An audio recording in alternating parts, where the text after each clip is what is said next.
Assalamualaikum Kak Ari. Bergabung. Assalamualaikum Kak Santi, Kak Hesti, sangat bergabung. Astagfirullah.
Assalamualaikum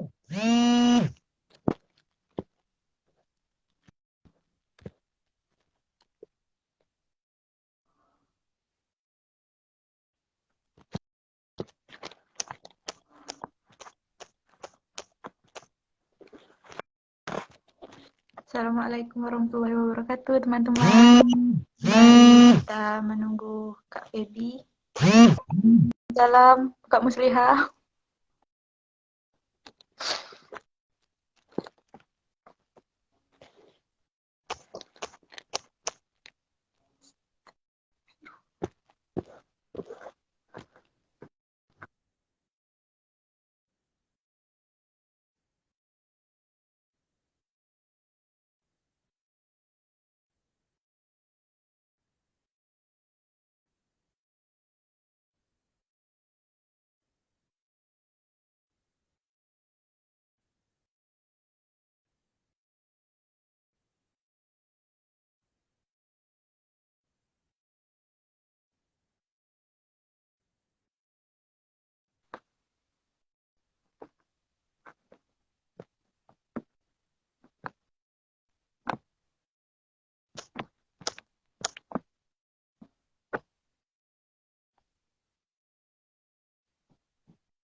Selamat bergabung, teman-teman.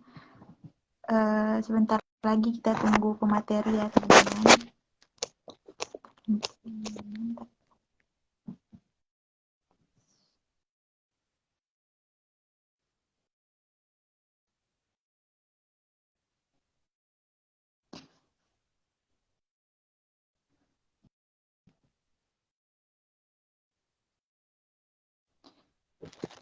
Kita hidupkan.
Assalamualaikum Kak. Waalaikumsalam warahmatullahi wabarakatuh.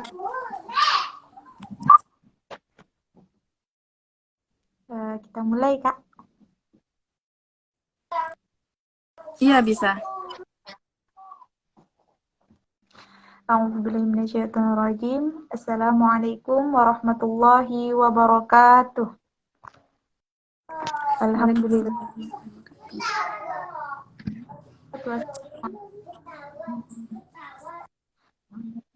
Wa ashabihi ajma'in. Amma ba'd.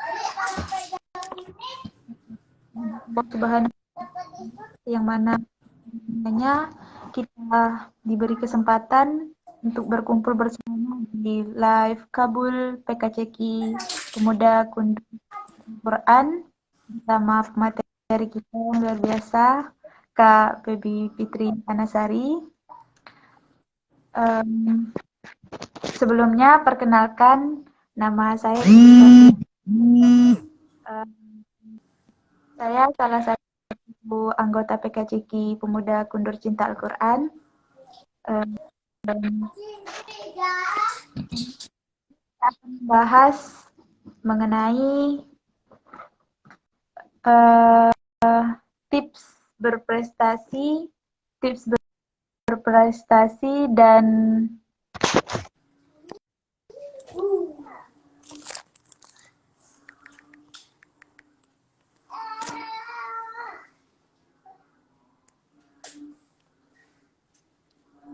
tips prestasi dan lulus 3,5 tahun. Langsung saja kami persilahkan kepada Kak. Oke, baik. Bismillahirrahmanirrahim. Sebelumnya jelas suara saya? Ya. Oke, bismillahirrahmanirrahim. Alhamdulillahirrabbilalamin. Wassalatu wassalamu ala ashrafil anbiya wal mursalin wa ala alihi wa sahbihi ajma'in. Rabbi shrah li sadri wa yassir li amri wahlul 'uqdatam min lisani yafqahu qawli amma ba'du. Alhamdulillah. Sebelumnya jazakumullah khair teman-teman PKCK yang udah mengundang sebagai pemateri hari ini ya. Tapi sebenarnya ini bukan pemateri nih, kayaknya lebih ke sharing aja ke teman-teman semua. Salawat dan salam juga tidak lupa kita ucapkan kepada junjungan kita Nabi besar Muhammad SAW. Dengan kita sama-sama bersolawat Allahumma sholli ala sayyidina Muhammad wa ala sayyidina Muhammad, dan salam kepada beliau. Assalamualaikum ya Rasulullah. Ini langsung penyampaian atau gimana ya, Indri? Perkenal dulu Kak. Oh iya. Kami Oke, sip. Sebelumnya mungkin perkenalkan ya, nama saya Baby Fitri Anasari. Nah, mungkin teman-teman yang bergabung di live ini bisa panggil Baby aja. Biasa dipanggil Baby atau Baby. Saat ini tinggalnya di Tanjung Pinang karena baru selesai skripsi juga ya di Tanjung Pinang, dan insya Allah lagi menunggu jadwal yudisium dan wisuda pada 13 dan 18 Maret ini. Saat ini mungkin sebelumnya ya, baru selesai program pertukaran pemuda antar negara Australia Indonesia di bulan Desember kemarin gitu. Dan alhamdulillah sepanjang menjadi mahasiswa sempat menerima beberapa beasiswa, antaranya beasiswa Basnas provinsi, dan juga di pertengahan perkuliahan itu mendapat beasiswa Mutiara. Jadi dari kampus itu ada beasiswa prestasi dan direkomendasi kemarin oleh Kaprodi untuk menerima beasiswa tersebut. Kemudian juga pernah menjadi juara 2 untuk mahasiswa berprestasi Universitas Maritim Raja Ali Haji. Nah, mungkin itu sedikit perkenalan ya, Indri. kebetulan kita satu tanah nih Kak. Oh Tanjung iya. Pinang. Oh, Indri di Tanjung Pinang juga. Indri di Sultan Abdurrahman. Oh, di Stanser. Semester berapa sekarang, Indri? Baru semester 2, alhamdulillah. Oh, Masya Allah. Angkatan 2022 ya. Boleh dan trik. Gimana, Indri? Boleh. Ini dalam kajian bulanan malam ini boleh nih biar tips dan trik dari kakak untuk menjadi berprestasi. Mana tahu kan tahun depan bisa eh, dapat beasiswa juga. Amin. Insya Allah banyak, insya Allah di Kepri ini banyak sih beasiswa-beasiswa dari kampus maupun dari provinsi. Jadi tinggal kita cari aja sebenarnya ya. Mau mulai dari mana nih? Mulai dari boleh langsung penyampaian materi, bukan materi, Sharing sharing, ya mungkin sharing. ya.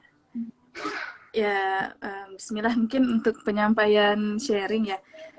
Mungkin kalau dilihat kan di flyer itu ada 2 ya, menjadi mahasiswa berprestasi dan lulus 3,5 tahun. Nah, alhamdulillah tadi sudah saya sampaikan juga ya beberapa mungkin penghargaan yang sudah pernah diraih. Tapi ya memang sebenarnya kalau dilihat belum seberapa gitu, masih mungkin teman-teman yang lain yang mendengar live ini juga kayaknya lebih banyak lagi nih prestasinya dari saya sendiri. Ya mungkin hari ini atau malam ini lebih ke sharing sih ya kepada teman-teman mungkin yang menjadi mahasiswa atau mungkin yang punya adik-adik yang masih mahasiswa bisa mungkin ya mendengar juga sharingnya. Mungkin terkait yang pertama ya, mungkin ada yang beberapa yang bertanya, gimana sih caranya menjadi mahasiswa berprestasi? Namun mungkin menjadi mahasiswa berprestasi di sini tuh yang saya ingin tekankan itu adalah gimana sih caranya untuk kita mulai mencari lomba atau mungkin prestasi-prestasi yang kita ingin raih. Nah, biasanya kan kalau misalnya maba terutama nih bingung, kira-kira gimana ya? Misalnya lihat senior, kerennya dia kok dia bisa jadi misalnya duta bahasa, menang lomba ini dan itu kan kadang bingung ya. Gimana sih kita mau mulai nih? Kita belum ada apa-apa, masih mulai dari nol.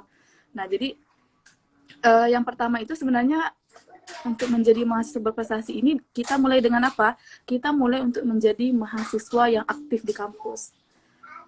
Nah, kalau misalnya kita memang targetin, misalnya ya sepanjang kita berkuliah, kita udah nargetin nih misalnya mau dapat prestasi di tingkat provinsi atau mungkin di tingkat nasional maupun internasional. Nah, untuk kita mendapatkan prestasi-prestasi tersebut, itu kita harus mulai dengan menjadi mahasiswa yang aktif di kampus.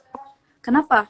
Karena dengan kita mulai aktif di kampus, itu sebenarnya melatih kita untuk berani, melatih kita untuk kalau misalnya di tingkat kampus aja kita belum berani untuk aktif, gimana kita mau aktif di luar? Nah, tentunya kan kayak masih ada takut atau kurang percaya diri ya. Nah, jadi kita mulai itu dengan aktif di kampusnya dulu. Saya bingung lagi nih, gimana ya Kak mau aktif di kampus? Nah, kita mulai di mata kuliah yang kita ambil. Nah, sebenarnya kan kalau di mata kuliah itu kan banyak ya kesempatan untuk kita berbicara, menyampaikan pendapat, atau mungkin biasanya kan ada sesi tanya jawab dan diskusi. Nah, kita mulai aktif di situnya. Jadi ketika kita aktif di sana, sebenarnya kan melatih kita untuk kita lebih berani lagi ngomongnya, atau melatih cara komunikasi kita atau public speaking kita. Nah, sebenarnya itu ketika kita sudah mulai terbiasa dengan diskusi, sudah mulai aktif berbicara, itu insya Allah ketika ada perlombaan yang dibuka, kita tuh udah mulai berani tuh, udah mulai dikit-dikit, udah mulai berani mendaftarkan diri.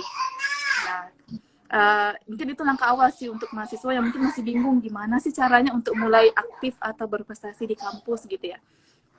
Kemudian yang kedua, untuk kita juga aktif atau berprestasi di kampus itu kita juga bisa aktif mengikuti organisasi.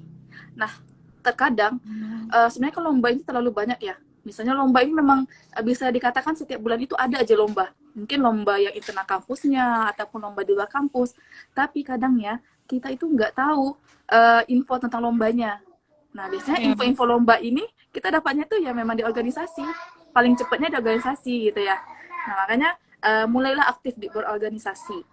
Tapi catatan juga ketika kita mulai aktif berorganisasi, terutama maba nih, biasanya kan semangatnya benar-benar semangat ya, menggebu-gebu gitu.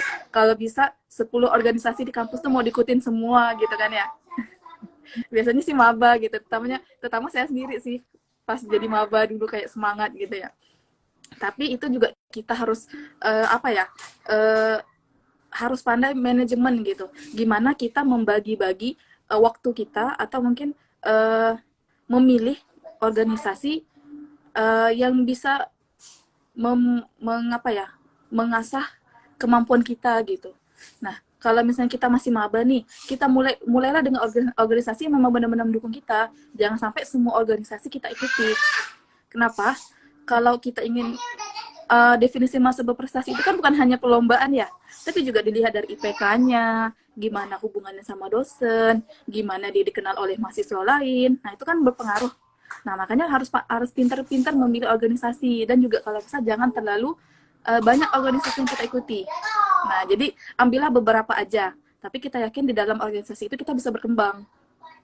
Nah, nanti kalau misalnya terlalu banyak organisasinya, takutnya apa ya, perkuliahannya pula ya yang apa, ya mungkin terlupakan gitu ya, mungkin tugas-tugas kuliahnya nggak sempat dibuat karena sibuk organisasi. Kemudian ketika di dalam kelas itu ngantuk atau capek karena saking sibuknya berorganisasi ya. Nah, makanya harus pintar-pintar memilih, jangan sampai terlalu banyak, karena kan kita tahu juga ya, sesuatu yang berlebihan itu nggak bagus ya.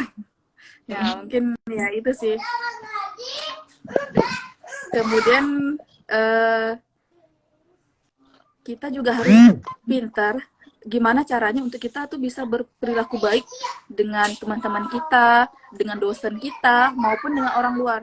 Nah, kenapa? Kalau misalnya terutama dosen nih, dosen atau mungkin pihak kampus ya melihat, oh ternyata anak ini adabnya baik, sopan santun, enggak yang merasa dia itu yang paling keren, paling bagus dan sebagainya. Biasanya tuh orang atau mungkin pihak kampus itu kayak lebih senang menghubungin kita gitu kalau ada lomba. Minimal info tuh cepat disampaikan ke kita. Makanya kita tuh harus berperilaku dengan baik ke semua orang. Dan terkadang kan mungkin ada teman-teman ya dengan dosennya baik banget, tapi misalnya dengan temennya ya entah gimana. Atau mungkin ketika ketemu dengan pihak kampus misalnya ya staf misalnya di bagian biro akademik atau mungkin di bagian kemahasiswaan dan sebagainya, itu adabnya itu kurang dijaga. Nah, kan itu sebenarnya berpengaruh sih. Kalau misalnya kita bisa, gimana caranya untuk kita membangun hubungan baik dengan pihak kampus, itu tuh memang lomba-lomba tuh senang banget kita dapatkan. Bukan lomba aja sih sebenarnya. Misalnya kita ini direkomendasi untuk mengikuti perwakilan ini, atau mengikuti seminar, talk show, dan sebagainya. Itu karena mereka kenal kita, oh anak ini bagus, anak ini kuliahnya juga lancar, kemudian ketika dengan orang lain juga dia sopan. Nah, biasanya tuh mereka tuh lebih suka gitu menghubungin kita. Dibanding dengan orang yang mungkin merasa kayak sok-sokan bagus gitu ya. Terutama kan mahasiswa yang udah aktif di organisasi biasanya merasa kayak yang paling pintar atau yang paling bagus. Nanti biasanya kurang disukai sih oleh pihak kampus. Makanya kita ini sebagai mahasiswa ya harus memposisikan diri kita ini dengan benar gitu. Jangan sampai kita tuh merasa kita tuh yang terbaik di semua tempat. Sedangkan ada waktu atau tempatnya kita harus merendahkan diri kita. Kadang kita sadar ya, kita mahasiswa, kita ini kayak butuh bantuan ramai orang. Jadi jangan merasa yang paling pintar juga gitu ketika dengan orang lain. Mungkin itu sih. Dan ini mungkin yang terakhir terkait mahasiswa berprestasinya itu adalah harus pintar untuk meningkatkan atau mungkin mempertahankan IPK kita. Misalnya nih, kalau ada teman-teman di sini yang IPK-nya udah tinggi, misalnya dari semester 1 IPK-nya 3,9 atau 3,7, 3,5 dan sebagainya, itu harus pintar gimana caranya kita itu bisa maintain atau pertahankan IPK kita. Jangan sampai kan ada yang bilang ya, kalau semester 1 itu MK-nya masih gampang. Biasanya untuk dapat IPK 3,5 itu lebih mudah gitu ya. Nah, jangan sampai kita terlena. Misalnya semester 1 IPK kita udah IPS kita udah tinggi. Pas di semester 2, 3 dan seterusnya, ketika udah mulai aktif berorganisasi, ketika merasa ya udah nyaman gitu dengan IPK yang diraih di semester 1, merasa kayak oh ini pasti gampang nih kita dapetin nih IPK yang tinggi semester selanjutnya. Nah, jangan sampai kayak gitu. Tapi harus ya benar-benar fokus gitu. Jadi kita harus pandai ini memanage waktu kita. Ketika kita kuliah ya iya, kuliah benar-benar kuliah, benar-benar fokus, benar-benar pengen mau belajar gitu. Tapi ketika kita berorganisasi ya berorganisasi. Jangan sampai kita sibuk organisasi tapi kuliahnya diabaikan, ataupun mungkin kita sibuk kuliah nggak mau ikut organisasi sama sekali. Nah, itu kan kita nggak bisa juga ya. Sedangkan kita tahu banyak soft skill yang kita dapatkan itu dari organisasi, dari kita berorganisasi, dari kita mengikuti kepanitiaan. Sebenarnya banyak banget. Jadi kalau misalnya kita fokus di kuliah aja tanpa ikut kepanitiaan atau organisasi atau event-event kampus, itu terkadang kemampuan kita juga kurang terasah, dan kayak tingkat percaya dirinya juga susah tuh untuk kita tingkatkan. Karena kan kita nggak banyak berhubungan dengan ramai orang ya. Cuman kayak kita ini terlalu nyaman di zona kita gitu. Oh, cuman kuliah, pergi kampus pulang.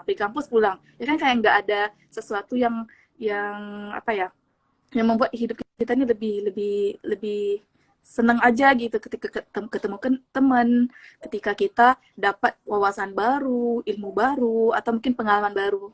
Makanya itu kita dapatkan ketika kita mengikuti kegiatan-kegiatan di luar kampus.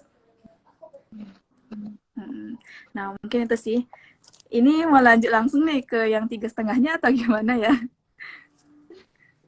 Ya, jadi kan mau izin Oh tanya ya, nih Kak. boleh tanya-tanya. Eh, kalau eh, kadang kan ada beberapa kan teman-teman tuh mengeluh karena kurang rasa percaya diri Kak. Kalau mau bertanya gitu di kelas, eh, eh nanti salah gitu, nanti gitu-gitu. Mau aktif tuh susah gitu. Gimana sih Kak tips dan triknya tuh gimana gitu supaya percaya diri? Percaya diri ya. Sebenarnya kalau terkait percaya diri ini kakak ada salah satu cerita sih. Nah mungkin teman-teman yang nonton ini juga ada beberapa yang tahu sih backgroundnya. Nah kalau misalnya saya sendiri itu kan dari sebenarnya kalau dari background ya, dari mulai SD sampai SMA itu di Malaysia gitu. Kemudian ketika lanjut S1 atau lanjut kuliah itu pulang ke Tanjung Pinang. Dan itu mulainya dari nol. Jadi dari yang udah terbiasa ngomongnya bahasa Melayu, kemudian harus ke Tanjung Pinang, mulai lagi belajar bahasa Indonesia dari nol gitu ya. Nah kan itu kayak kalau kita pikir lagi kan, kalau kita bayangkan situasinya ya, gimana ya mau ngomong di kelas, udah kan nggak pede. Kalau ngomong aja udah ketahuan, kok bahasanya beda gitu ya, kok Melayu kali gitu ya. Sedangkan kita kan kalau di kelas kan pakainya ya bahasa Indonesia gitu ya. Nah jadi gimana cara kita mulai untuk kita apa ya pede ngomong itu ya, memang nggak ada pilihan lain selain kita mulai aja. Selagi kita nggak mulai, kita nggak akan ada apa ya, nggak akan ada improvement gitu. Ya tetap aja di situasi itu takut, takut dan takut gitu ya. Jadi ya mulai aja ngomong, walaupun mungkin ya kadang pertanyaan yang kita tanyakan di kelas atau mungkin argumen yang kita sampaikan di kelas itu kayak mungkin orang dengar apa sih nggak jelas gitu ya. Mungkin kan ada kan teman-teman kayak gitu ya, bagi teman-teman Dan yang kadang suka suka apa mengkritik kan kayak seringnya gitu ya, apa sih dia ini nanyanya nggak jelas, kok kok kalimatnya kok nggak tersusun gitu, berantakan ya. Terserah gitu, kalau kalau bahasa kita kan ya bodo amat gitu, yang penting kita mulai berani ngomong, karena kalau kita nggak mulai ya sampai kapanpun nggak akan berani. Jadi kalau kakak sendiri tuh ingat ya, di kelas itu ada ramai sih teman-teman yang di apa di kelas itu yang kayak karena masih di masa beradaptasi dengan bahasa Indonesia dan bahasa Melayu, itu kayak sering harus memang didampingin sama teman-teman yang baik gitu, yang mau translate atau terjemah bahasanya gitu. Kadang kan kita memang paham, cuma kan ada beberapa istilah yang kita pelajari di kelas itu yang kita nggak ngerti gitu ya. Bagi kalau misalnya kakak sendiri ini ngambilnya jurusan pendidikan matematika. Dan kadang kan jadi kan sulit ya, beberapa istilah itu yang dalam matematika yang mungkin kita nggak ngerti ini apa ini ya. Nah jadi ya harus dapetin teman-teman yang memang mau mendukung kita. Nah mungkin ada juga nih beberapa teman-teman yang dari mulai semester 1 sampai selesai kuliah nih yang sering mendampingi gitu, sering membantu. Jadi ya mulai aja gitu, ada yang membantu, ada yang bantu terjemah bahasa Indonesianya jadi sampai kita paham. Kadang mungkin kalau dulu ya saking takutnya di awal kuliah, mungkin bulan pertama kuliah itu kayak ketika ditanya ada yang mau bertanya, nanti teman-teman pada angkat tangan semua tuh. Yang kita udah ada pertanyaan dalam diri, tapi takut mau ngomong kayak, tanya nggak ya? Nanti takutnya bahasanya salah, ataupun nanti takutnya mereka pikir bahasa kita atau mungkin pertanyaannya apa ini nggak jelas gitu ya. Di awal itu memang kayak gitu, tapi kan butuh proses. Jadi mulai kalau misalnya belum berani untuk ngomong di depan kelas, mulai aja dengan teman. Misalnya kita ada pertanyaan, kita tulis dengan rapi, kemudian kita kasih ke teman kita, nanya ke dia, kira-kira kalau kita nanya ini benar atau enggak ya. Nah, jadi mulai nulis aja, karena kan kalau kita, misalnya kita takut nih mau ngomong karena mungkin nggak terbiasa dengan public speaking ya, takutnya pas udah angkat tangan mau ngomong apa ya, bingung ya kan. Nah, jadi caranya supaya nggak bingung ditulis aja. Kemudian ketika ditanya ada yang mau bertanya atau mau menyampaikan argumen, ya kita angkat tangan. Kemudian kita baca, nggak apa-apa di awal itu sambil baca aja apa yang kita mau sampaikan. Nanti lama-kelamaan kita terbiasa sendiri untuk ngomong. Gitu sih kalau yang saya sendiri di awal perkuliahan tuh mulai nerapinnya. Sampai udah di akhir semester pertama itu, semester 1, ya kayak udah biasa aja ngomong ya, maksudnya ya terserah, yang penting saya berani untuk ngomong, yang penting mau mencoba. Mau yang lain bilang apapun ya terserah gitu. Selagi yang kita sampaikan ini benar, yang kita sampaikan ini nggak menyinggung orang lain gitu di forum atau mungkin di kelas. Mungkin itu sih kalau gimana caranya di awal. Teman-teman.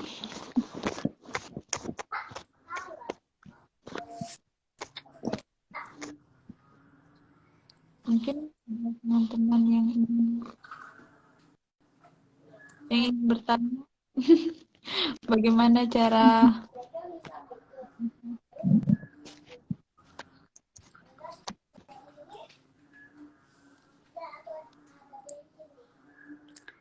Kalau yang mau bertanya nih bisa juga nih. Mana tahu kan di sini ada mahasiswa akhir atau mungkin mahasiswa baru. Mungkin penasaran atau mungkin ada yang apa ya? Selama ini kayak yang mengganjal di hati yang membuatkan kita nggak berani gitu untuk ngomong. Bisa sih disampaikan.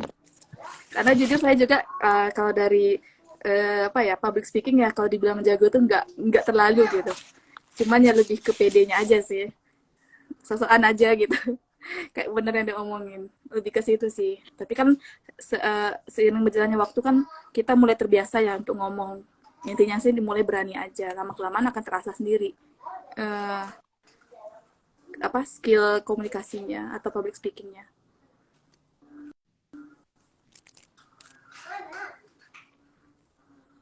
berarti dalam organisasi dalam kuliah itu nggak harus IPK aja yang diinikan Kak ya, yang ditekan. Berarti dalam kita berorganisasi itu penting juga ya Iya, untuk benar. menambah ini.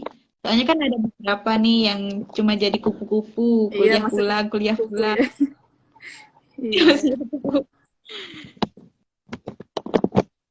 iya benar.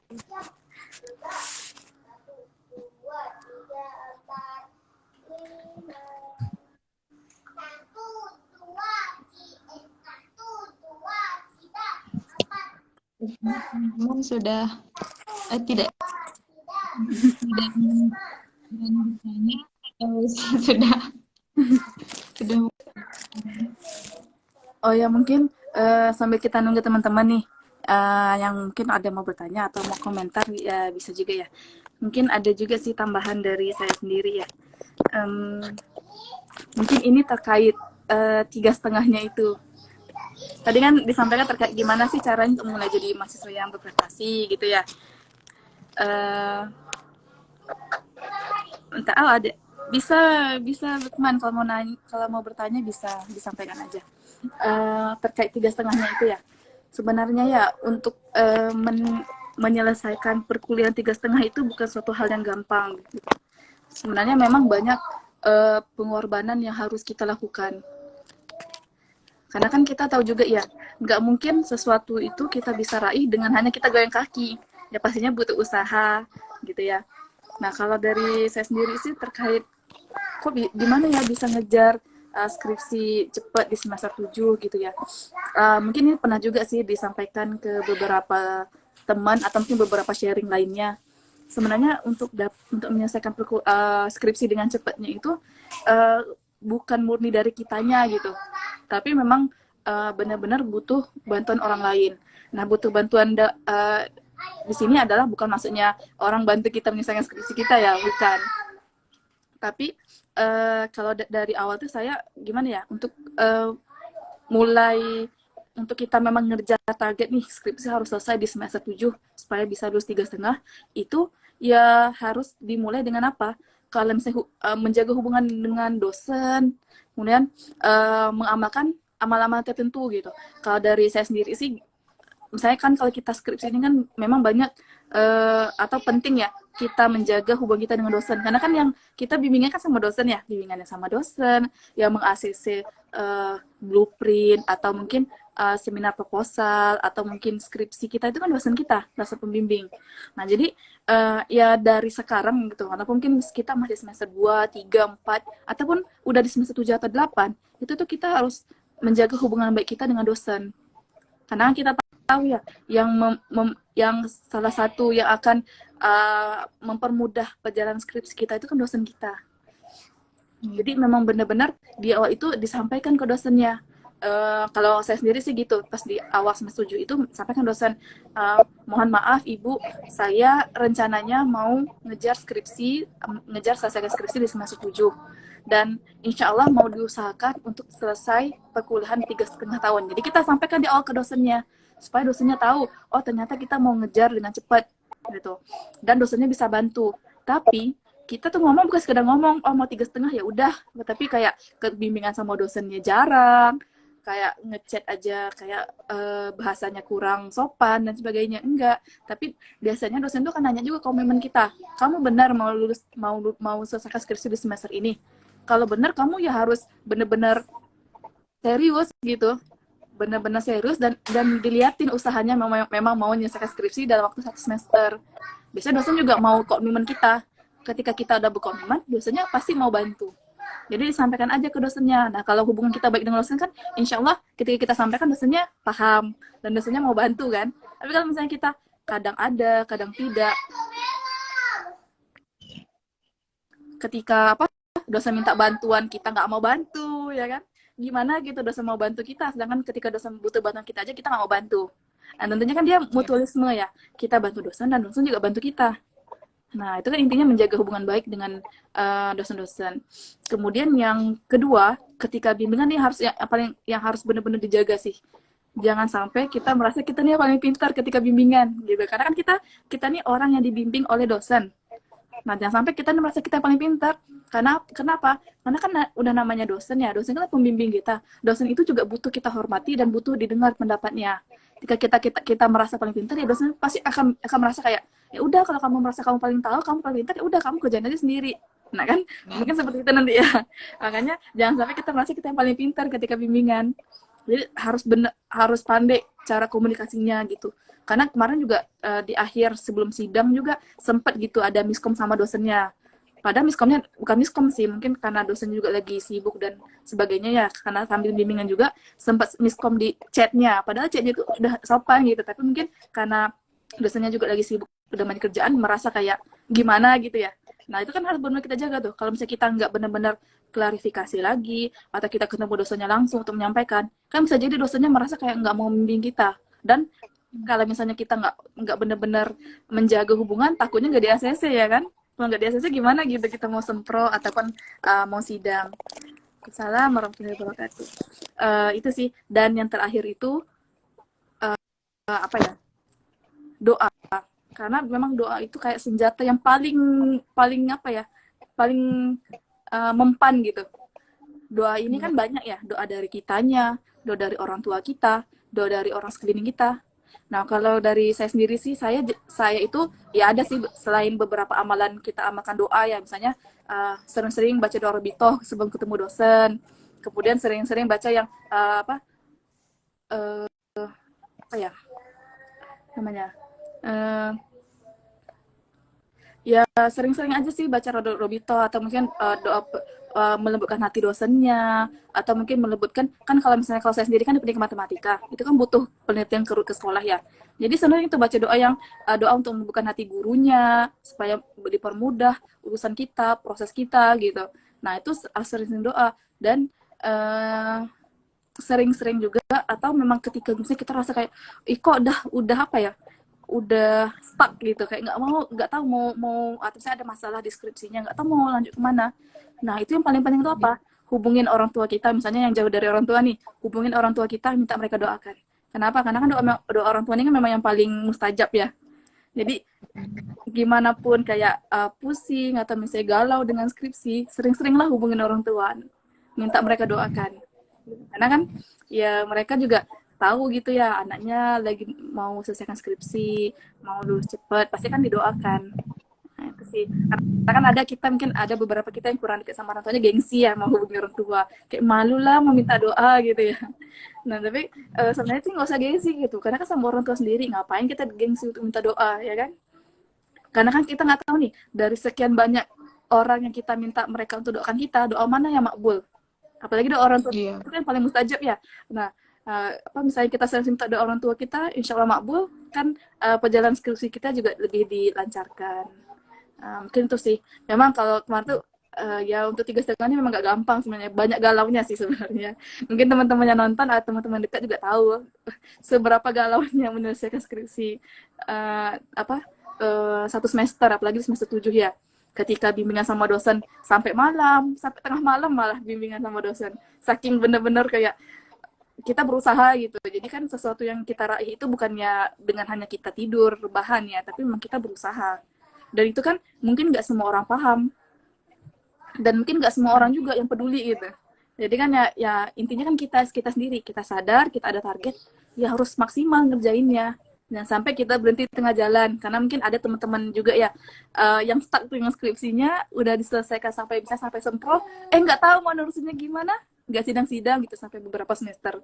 Nah itu kan kayak disayangkan banget ya. Sedangkan dengan kita selesai skripsi, ya kuliah kita juga selesai. Kan kalau kita lihat mungkin semudah itu gitu. Walaupun mungkin ketika dijalankan yang nggak mudah-mudah kali. Mungkin itu ya tambahan sharingnya. Kayaknya ada beberapa juga di kolom komentarnya ya.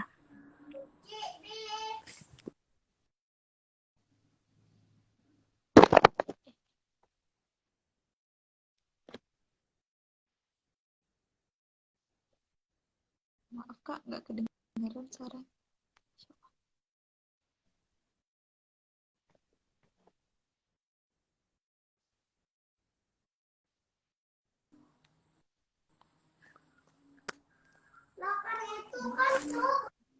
Pertanyaan dari Bang Lufriki. Pernah merasa capek nggak dengan banyaknya aktivitas organisasi yang dilakukan, tetapi tetap semangat kuliahnya? Tips dong. Gimana tuh Kak? Pernah merasa capek enggak? Ya pastinya merasa sih sebenarnya capek ya. Kayak mungkin Indri sendiri kan mungkin sekarang udah semester 2. Dengan perkuliahan aja udah cukup capek ya kan. Apalagi ngejar target gitu.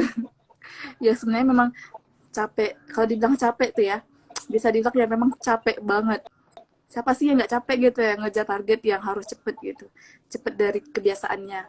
Ya memang capek banget karena memang kalau saya sendiri ya kemarin ketika menyelesaikan skripsi itu malah sambil mengikuti program pertukaran pemuda dari November sampai Desember 2 bulan. Jadi sambil bimbingan, misalnya paginya siangnya nih kita alhamdulillahnya sih pertukaran pemudanya itu secara online. Tapi kan dituntut ya kita magang online, kemudian conference-nya online, kemudian menyelesaikan project-nya online. Tapi kan capek juga gitu. Sedangkan kita lagi bimbingan skripsi. Nah, kadang siangnya itu mengikuti pertukaran pemuda, nanti paginya dikejar ngedit revisi, nanti mas sorenya bimbingan sama dosen lagi sampai malam, ya gitu terus selama ya alhamdulillah kemarin menyelesaikan skripsi itu kurang dari 4 bulan sih. Dari awal nyusun sampai akhir itu kurang 4 bulan. Jadi kayak memang benar-benar dikebut semuanya, kayak dibilang capek itu capek banget. Ya gimana lagi kan, kalau kita udah komitmen kita ngejar target ya harus kita berkorban waktu tidur kita. Walaupun mungkin yang nggak semua orang paham gitu ya, mungkin orang bilang ide ini kok sibuk kali, maksudnya sibuk terus gitu, nggak bisa diganggu, sibuk aja mungkin ya orang bilang ya gimana lagi ya memang harus kita korbankan beberapa bulan itu sampai kita selesai target kita. Jangan sampai kita mau ngerjain semua hal tapi nggak tercapai targetnya, kan jadi sia-sia ya mengerjakan sesuatu hal itu setengah jalan. Kemudian sambil juga organisasi, dan kegiatan organisasi juga tetap ikutin, kepanitiaan juga tetap ada. Tapi ya itu lagi ya, gimana kita mengorbankan waktu kita sih sebenarnya. Makanya jangan berhenti berdoa, karena kan yang menguatkan kita bukan diri kita ya, tapi kan yang menguatkan kita tuh Allah. Makin sering kita berdoa untuk kita dikuatkan, ya insya Allah kita kuat. Walaupun mungkin banyak tantangannya, misalnya komentar orang, mungkin masalah keluarga, masalah ini itu teman dan sebagainya, kepanitiaan. ya harus sering berdoa supaya Allah kuatkan. Dan alhamdulillah juga selama ini gimana capeknya, gimana galaunya, gimana sedihnya, mungkin seringnya nangis atau apalagi perempuan kan cengeng banget ya.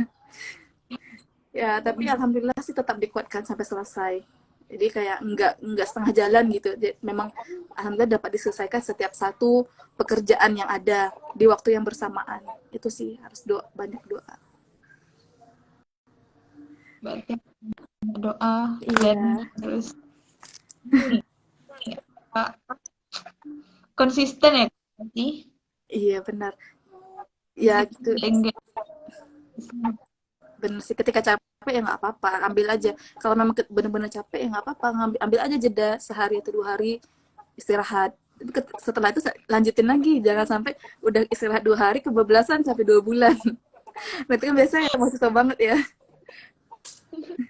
Ketika udah nyaman terlalu lama istirahatnya, malah nggak mulai-mulai lagi, nggak kerja-kerja lagi.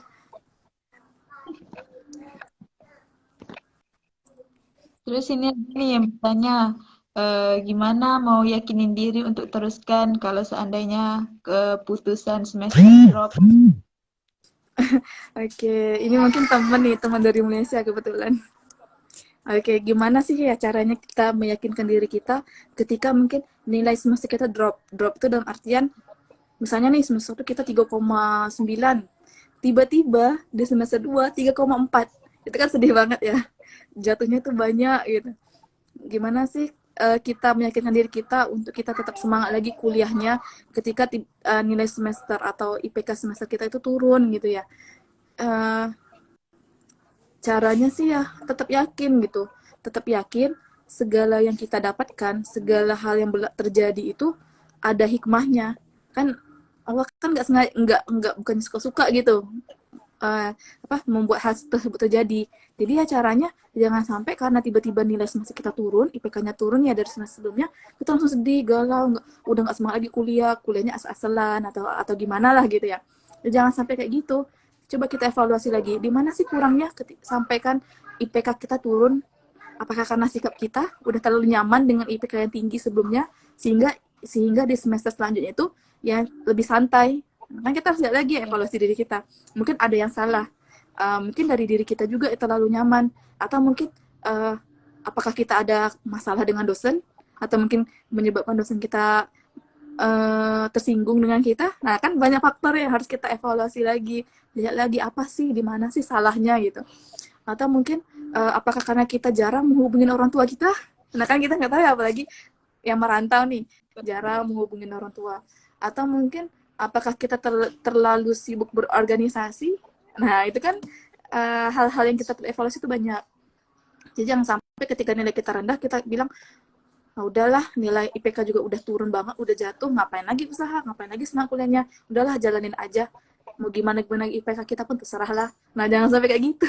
Nah, kalau misalnya kayak gitu kan sebenarnya nggak ada yang rugi, melainkan diri kita yang rugi sebenarnya, karena kita udah nyerah dulu gitu. Padahal mungkin banyak kesalahan atau mungkin hal-hal yang kita perlu evaluasi, di mana sih kurangnya gitu ya. Untuk sih kalau misalnya ada nih teman-temannya IPK-nya turun, nggak apa-apa, tetap semangat. Semangat aja kuliahnya, tetap ditingkatkan IPK-nya. Ya mungkin walaupun jatuh IPK-nya nggak apa-apa. Insya Allah kan kalau kita perbaiki semester selanjutnya bisa naik lagi gitu. Intinya percaya aja. Karena memang udah hak kita, insya Allah itu akan jadi rezeki kita gitu.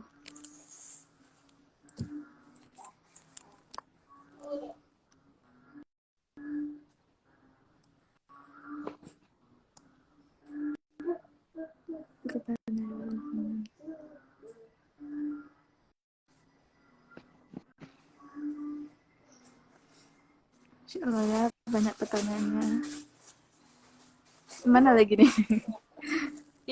Dari Kak Heni Astuti, tips ngumpulin mood Kak buat ngerjain Tips ngumpulin mood ya. Kalau tips ngumpulin mood ini sih tergantung orangnya sih ya sebenarnya. Lihat dulu kita senangnya di mana. Kita tuh lebih gampang termotivasi itu oleh apa. Misalnya nih, ada orang yang dia itu termotivasi ketika dia itu ngerjain skripsinya bareng sama teman-teman dia. Dia lihat temannya bimbingan, lihat temannya mulai revisi skripsi, dia tuh juga semangat. Ada orang seperti itu kan, dia itu semangat karena dipengaruhi oleh persekitarannya gitu. Jadi kalau kalau memang teman-temannya semangat skripsi, dia pun mungkin akan semangat skripsi. Ada orang yang dia itu dapat mood ngerjain skripsi itu ketika dia itu kayak me time atau self treat.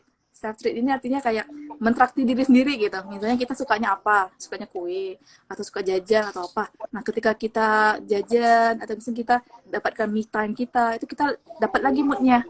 Dia ada orang dia itu dapat mood ngerjain skripsinya ketika mepet. Ada juga kayak gitu.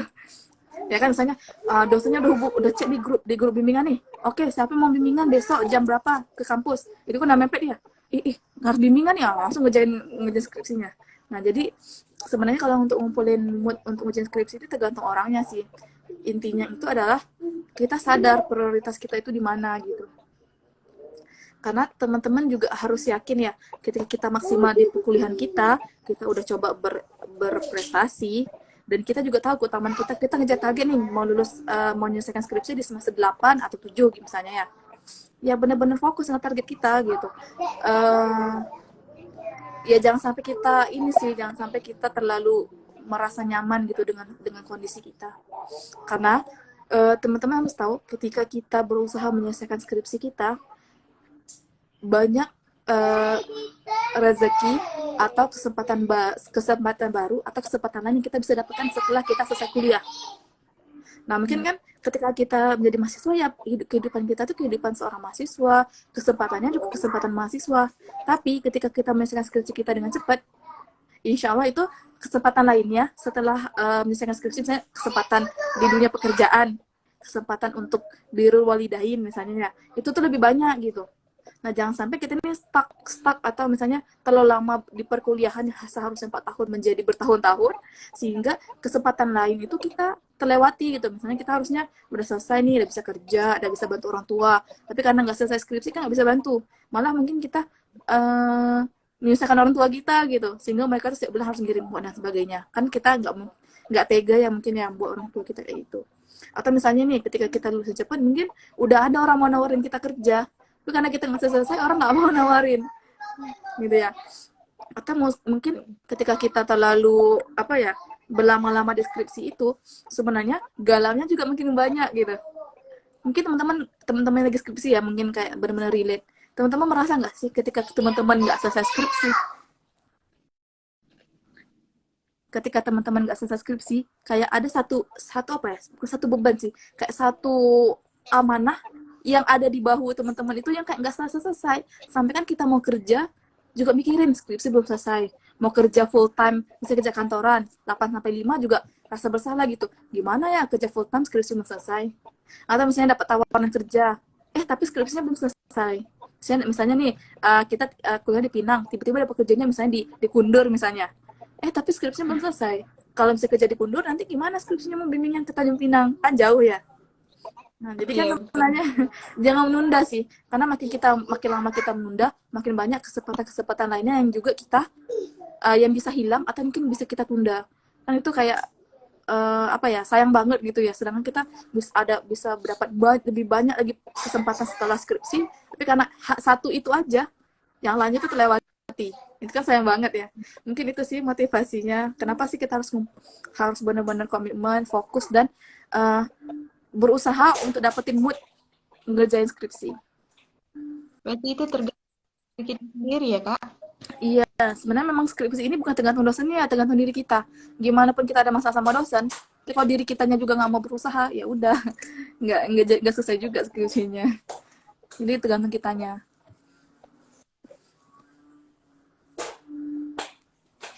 Masya Allah, bener banget.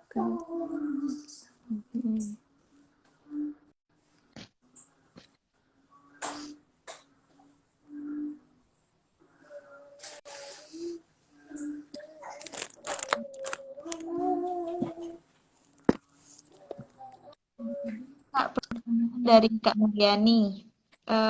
Gimana caranya kita itu tidak bisa berkata atau kayaknya kurang percaya diri itu untuk berbicara, tapi dalam pikiran kita itu Tapi dalam pikiran kita yang ingin kita ingin kita katakan gitu. Ya, gimana cara kita bisa, kita yang nggak bisa berkata ya, tapi dalam pikiran tuh ada yang dikatakan, mau dikatakan, berarti kan intinya kita tuh tahu mau ngomong apa, tapi kita tuh nggak, Ya, kayak susah gimana ya, udah ada nih pertanyaan, udah ada nih kayak argumen mau disampaikan, tapi kok nggak bisa ngomong gitu ya, susah banget gitu. Eh, Caranya sih yang pertama kayak tadi sih yang tadi saya sampaikan juga, dicatat. Misalnya kan pikiran kita udah ada nih yang mau kita omongin, ya nggak apa-apa kalau misalnya kita belum pede ngomong, dicatat aja. Kadang kan ada ya orang yang benar-benar introvert banget, atau mungkin orang yang benar-benar pemalu, nggak apa-apa kalau memang di awal itu belum mampu, atau belum berani, atau mungkin belum bisa untuk ngomong, nggak apa-apa, dicatat aja. Minimal yang ada dalam pikiran kita itu udah mulai tertuang di tulisan, mulai aja seperti itu. Dibanding kita udah di pikiran kita udah ada ide nih mau ngomong apa, udah ada argumen, atau udah ada apa ya, sesuatu lah yang mau kita sampaikan, tapi nggak tersampaikan, di akhirnya kan kita lupa, atau mungkin nggak dapat diucapin, itu kan kayak sesuatu yang apa ya, membuku di dalam hati gitu ya. Nah minimal tuh kita tulis supaya kita lebih lega aja gitu, walaupun kita belum ngomong. Jadi pelan-pelan apa yang kita ngomong sering aja ditulis. uh, itu sih di awalnya. Setelah itu udah sering nulis nih, mungkin kan banyaknya, kita siapin catatan khusus kita untuk tulis. Nah, kalau dulu saya gitu sih nulis, walaupun kayak tulisannya jelek atau tulisannya apa-apa, nggak tahu sih, nggak jelas apa yang ditulis, ya tulis aja, yang penting apa yang dipikirin kita tuliskan. Kemudian misalnya ya seminggu setelah itu atau 2 minggu setelah itu, coba Bismillah gitu, Bismillah, beranikan angkat tangan ngomong, atau ya mulai ngomong aja. Walaupun mungkin misalnya mulai ngomongnya kayak udah ada ide nih kan, udah dituliskan ya, ditulis dulu. Tapi pas ngomong tiba-tiba nggak pede mau ngomong yang kita tulis, nggak apa-apa, yang katakan aja ngomong. Misalnya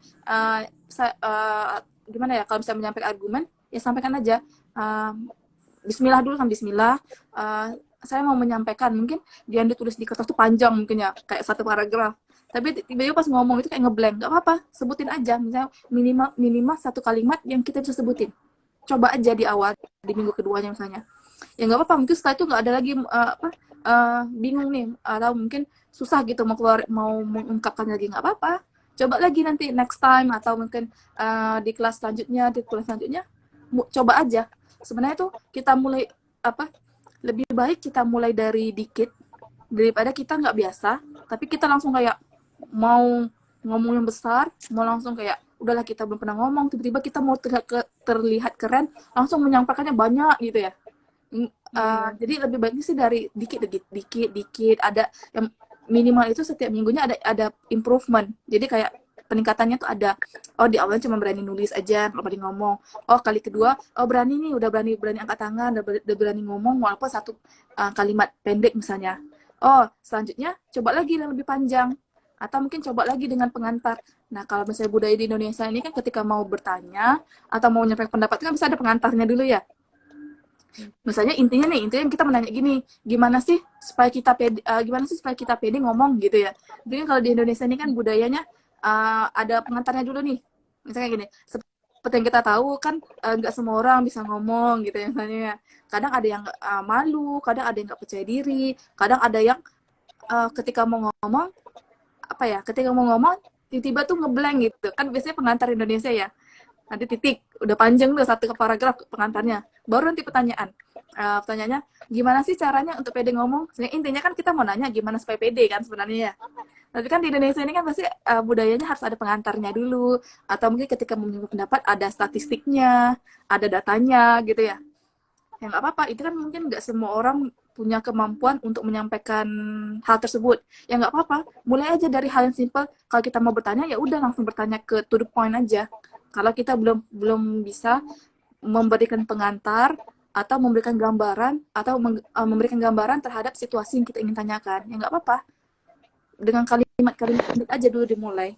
Setelah kita udah mulai berani, barulah kita coba, sebenarnya kita nggak pernah nih nambah pengantar, selanjutnya kita coba dengan memberikan pengantar ketika kita mau bertanya atau menyampaikan pendapat. Gitu sih, yang memang harus dimulai dari hal kecil, jangan langsung hal besar. Kenapa? Karena kalau kita nggak bisa ngomong, tiba-tiba kita langsung ngomong yang besar, takutnya itu yang kita omongkan tuh salah, langsung dihujat orang, langsung nggak mau ngomong lagi. Kan ramai orang kayak gitu ya. Betul.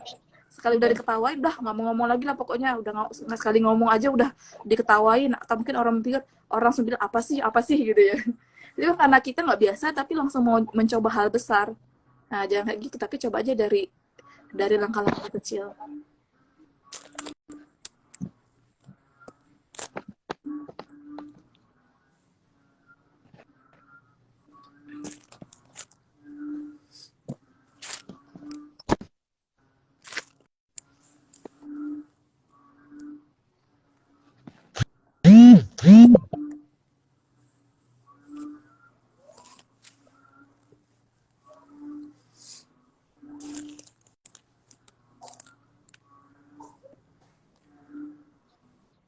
Ini ada lagi nih Kak, pertanyaan dari Kak Syarifah.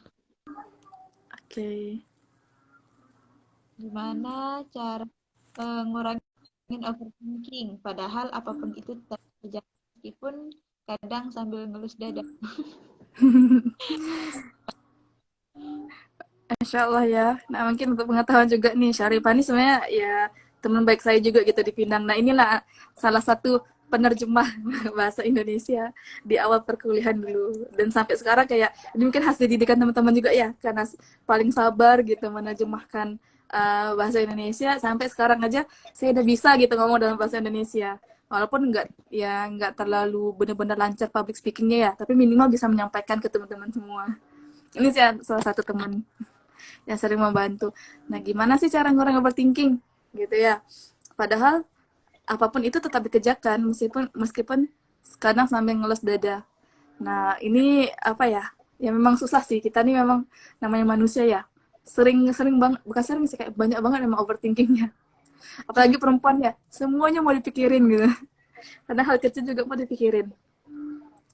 Sama sih kayak saya juga gitu sebenarnya kalau di awal kuliah atau terutama ketika pandemi sih kayak banyak banget overthinkingnya kayak uh, pertama kayak kita nih mau berprestasi kemudian tapi belum ada prestasi tapi pas lihat di IG ya IG atau mungkin status WA kok teman-teman kita pada berprestasi aja pada ke sana ke sini keluar Pinang kemudian menang lomba ini jadi ketua organisasi ya IPK-nya tinggi misalnya kan itu kayak insecure kemudian overthinking kayak gimana ya aku nggak apa kok kita nggak bisa sih jadi kayak dia kok dia keren kali kok kita nih nggak ada apa-apa ya mungkin karena kita pikir gitu ya sampai kayak overthinking kayak merasa kayak nggak pede aja kayak siapalah kita ini gitu nggak punya apa-apa apalagi kalau perempuan kayak gitu ya seringnya ya agak agak lebih sih biasanya ya. Uh, Sebenarnya kalau untuk kita mengurangin overthinkingnya itu ya pertama sih kita apa ya kalau kalau dari saya sendiri biasanya itu kalau misalnya lagi overthinking kayak banyak banget di pikiran sampai kayak merasa kayak galau aja gitu kayak semuanya mau dipikirin sampai kadang pernah juga sih sampai sakit kepala atau gimana ya cara nguranginnya sih yang paling ampuh ya sehingga hari ini gitu yang sering terapkan itu minimal baca aja Al-Quran gitu uh, ya mungkin kan kita bingung ya mau mulai dari mana nggak apa-apa ketika kita overthinking ketika kita galau sebenarnya kita harus lebih dekatkan diri kita dengan Allah gitu aja kemudian mulailah dengan kita baca Al-Quran minimal selembar baca aja Al-Quran setelah itu nanti mungkin insya Allah kita akan dapat lebih apa ya lebih tenang aja hati gitu nggak terlalu banyak pikiran nah setelah itu apa yang kita sebut lagi setelah kita seperti itu ya udah coba nih baca Al-Quran dan mulai dapat ketenangan gimana cara untuk kita mengurangin overthinkingnya ini ya dengan cara kita sebenarnya sih lebih ke gimana manajemen apa ya manajemen pikiran kita gitu kita ketika kita udah mulai tenang kan kita udah mulai bisa berpikir dengan jernih ya jadi ya mulai lagi ditata atau mungkin ditulis strateginya setelah ini mau ngapain ya misalnya overthinkingnya banyak takutlah dosen ini marah takutlah ini nggak selesai takutlah nggak ngajar 3,5 misalnya takutlah nanti sibuk-sibuk organisasi sibuk-sibuk lomba nanti IPK turun kan banyak ini overthinkingnya ya ya gitu setelah kita udah mulai tenang dan sebagainya kita mulai apa ya susun strategi kita mau ngapain sih supaya kita nggak overthinking lagi. Saya overthinking kita tentang skripsi, atau mungkin overthinking kita, kok kita nggak bisa sih berprestasi kayak orang itu, kayak gitu kan. Overthinking gimana ya, kayak mikir gimana nih cara berprestasi nih, nggak tahu lomba mau ikut, nggak tahu mau ikut lomba apa, mau ikut tapi nggak pede.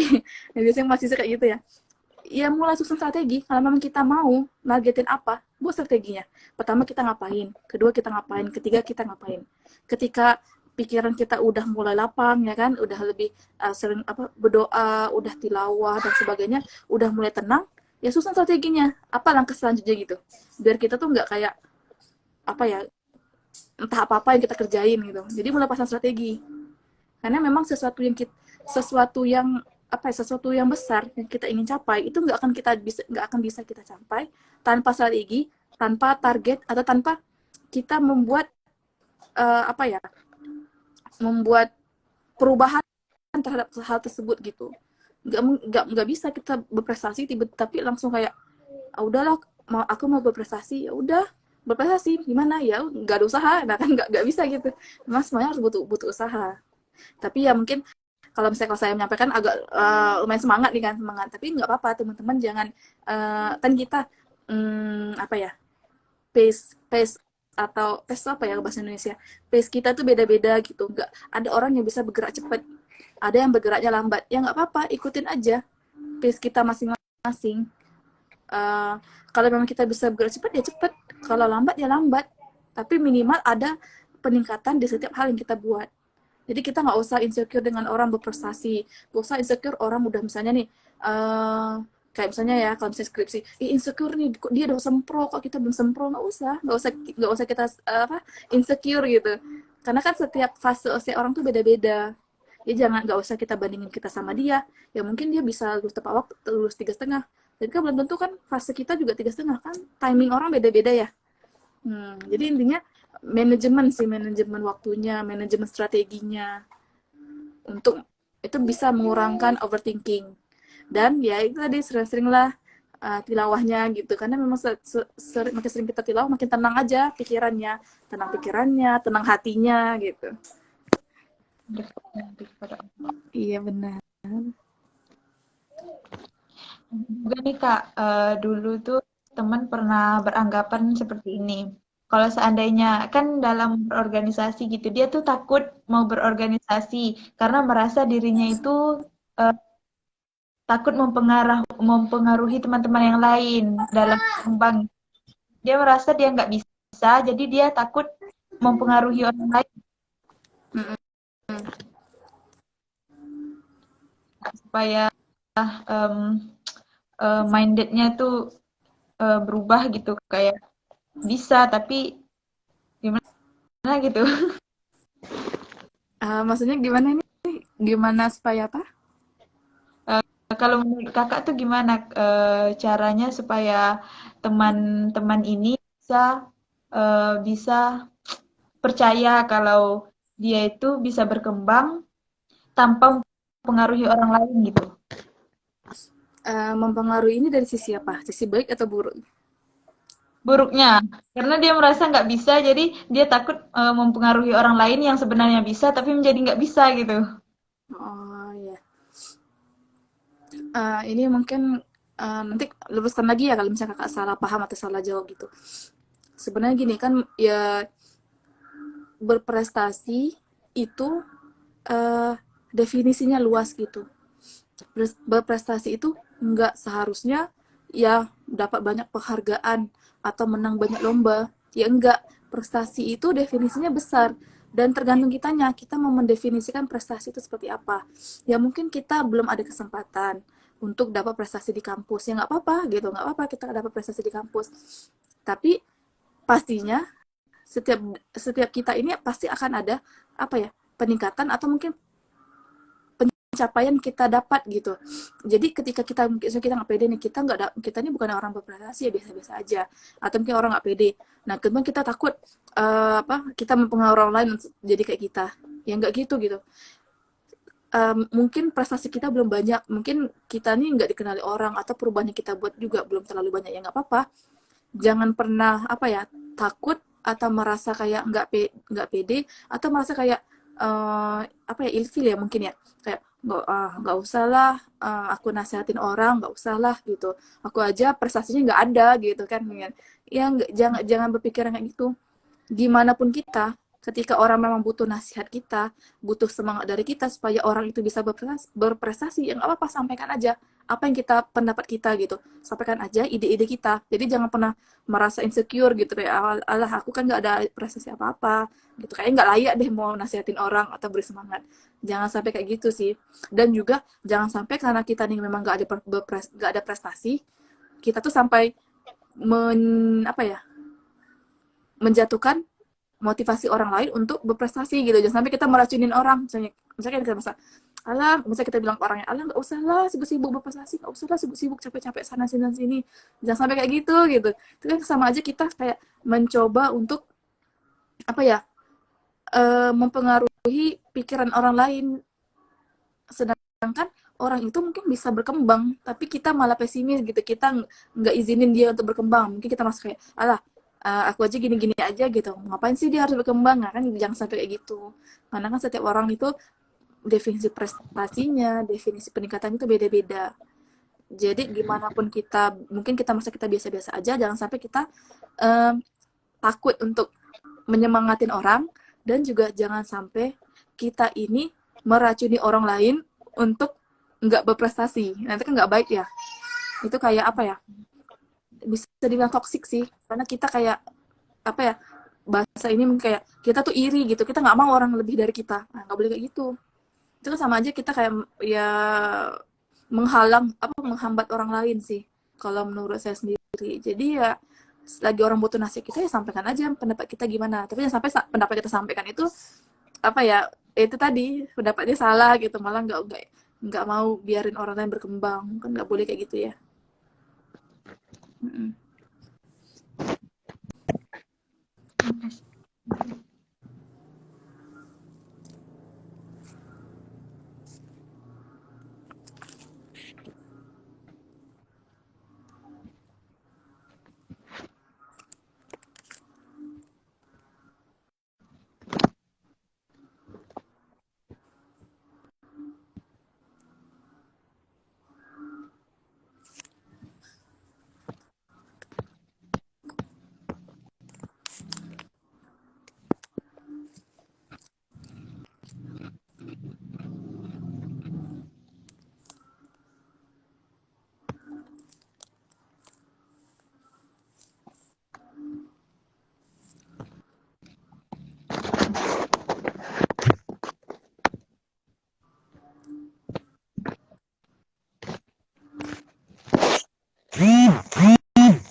Oh, ada pertanyaan juga ya, masih ada pertanyaan.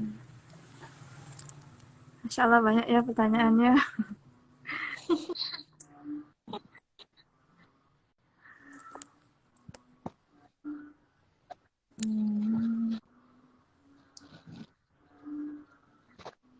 Ini sepertinya pertanyaan Kak Janah dan Kak Nur Hafika hampir-hampir sama nih Kak. Yeah. Bagaimana menurut Kakak cara memanage waktu dengan baik? Masya Allah. Kayak gimana cara manage waktu dengan baik ya? Soalnya kalau dibilang tips manage waktu dengan baik itu mungkin jujur ya, kalau dari saya sendiri ya juga mungkin bukanlah seorang yang benar-benar pintar memanage waktu gitu. Tapi saya ini jenisnya adalah orang yang memang punya sering buat target gitu. Jadi biasanya tuh buat target, misalnya oke, teman-teman kan mungkin tahu ya, kita ini kan untuk kita apa ya, salah satu cara untuk kita meningkatkan potensi diri kita itu kan dengan kita menetapkan target. Jadi teman-teman tuh coba mulai belajar menetapkan target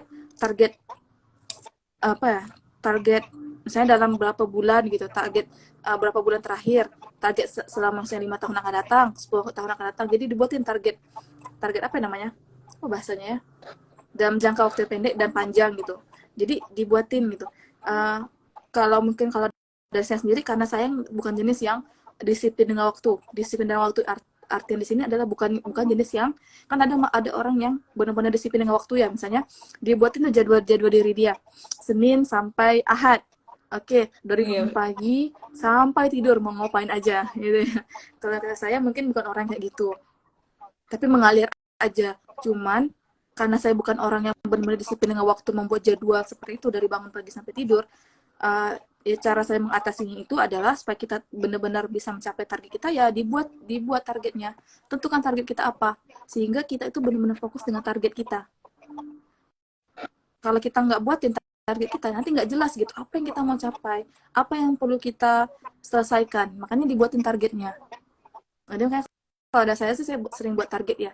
Kalau terkait manajemen waktu sih ya memang uh, semakin banyak target yang kita mau capai, yang kita kita mau dapetin gitu ya, ya semakin banyak juga waktu istirahat yang perlu kita korbankan. Ya kan tidurnya kurang gitu ya. Ya tidurnya kurang, waktu mainnya kurang, waktu ketemu ketemu dengan temannya juga kurang gitu ya. Ya karena kita ada capek yang kita perlu targetkan, tapi jangan sampai karena saking itunya kita ya nggak mau apa ya, bersosialisasi sih, nggak mau ketemu orang lain juga gitu.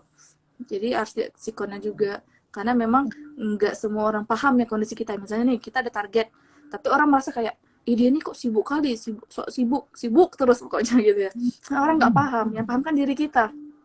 Nah kita jangan, sebenarnya kan kita jangan terlalu apa ya, baperan, atau jangan terlalu apa ya, dianggap serius banget gitu pendapat orang, karena yang tahu kehidupan kita itu kita, yang tahu kemampuan kita, yang tahu kapan kita butuh istirahat, kapan kita butuh me time, kapan kita butuh dapat motivasi dari orang, atau kapan kita waktu kita apa ya, mendekatkan diri kita kepada Allah, itu kan kita yang tahu gitu ya.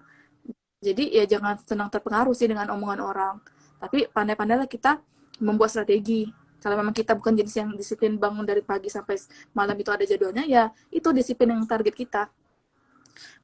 Kalau mungkin ada juga mungkin orang yang disiplin mendengar waktunya, misalnya ada orang yang memang dari bangun pagi itu kan ditetapin, oke bangun pagi dari jam segini sampai segini misalnya tilawah, jam segini sampai segini kuliah, nanti jam siangnya mau ngapain, sorenya mau ngapain, misalnya malamnya belajar, ya gak apa-apa lanjutin, teruskan aja gitu dengan rutinitas seperti itu, karena kan memang itu lebih, sebenarnya kan hal itu lebih baik ya ketika kita benar-benar disiplin.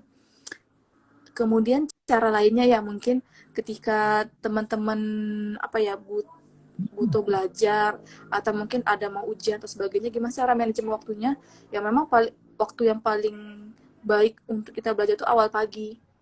Jadi ya harus bangun pagi gitu, jam 4 pagi mungkin, atau mungkin kalau masih materi yang mau kita pelajari banyak ya jam 3 pagi bangun belajar, karena waktu pagi itu waktu paling cepat hal yang kita baca itu cepat nangkepnya gitu, di otak bisa ingat gitu.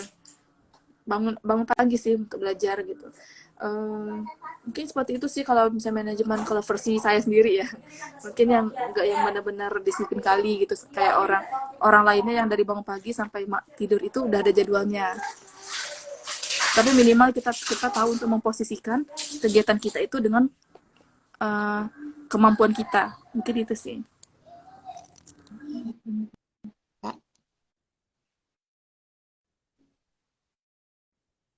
Masya Allah jawaban.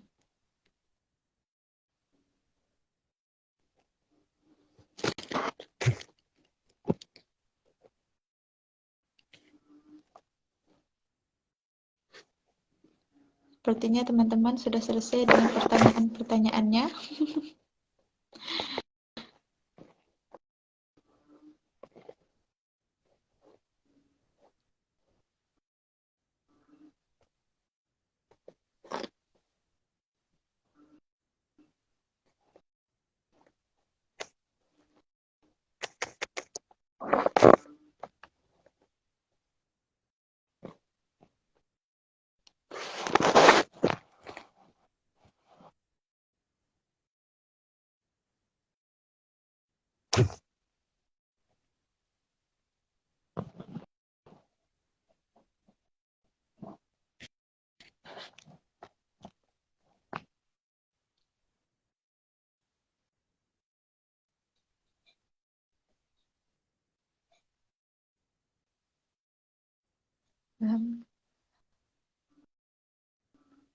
Sepertinya tidak ada teman-teman yang ingin bertanya lagi, Kak. Kita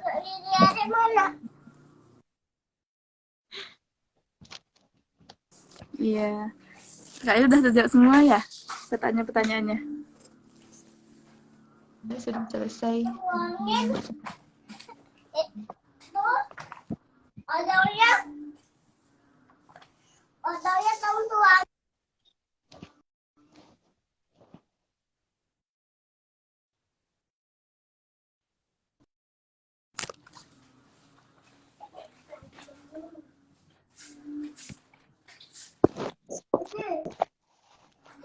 Lagi tutup, Kak.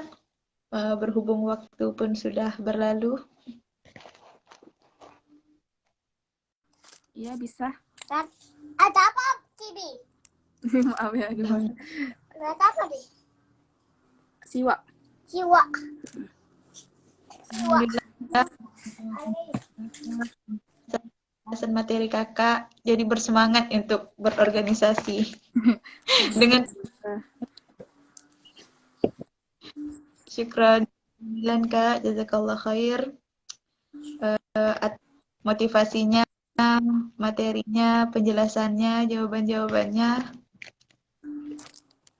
Terima kasih juga yang Aku mau gigi nggak? Alhamdulillah. Wa jazakillah khair juga Indri yang udah menjadi moderatornya untuk sharing malam ini.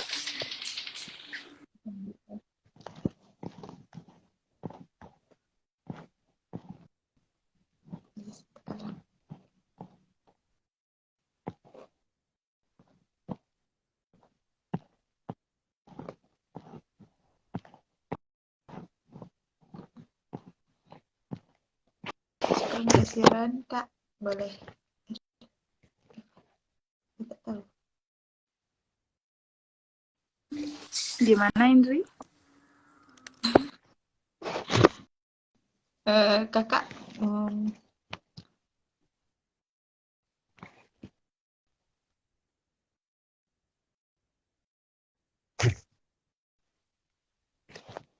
terima kasih Kak atas waktunya. Boleh, kalau kakak ingin meninggalkan live, boleh dipersilahkan. Oke sih, jazakillah khair Indri dan juga teman-teman di PKCK atas undangannya. Izin live ya. Ya, Ya, assalamualaikum warahmatullahi wabarakatuh. Waalaikumsalam warahmatullahi wabarakatuh.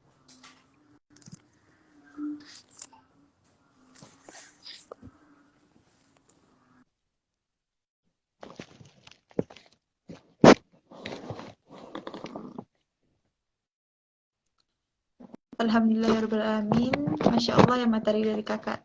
Dari Kak Baby. Terima kasih kepada teman-teman yang sudah hadir pada malam hari ini. Saya selaku moderator pamit undur diri. Assalamualaikum warahmatullahi wabarakatuh.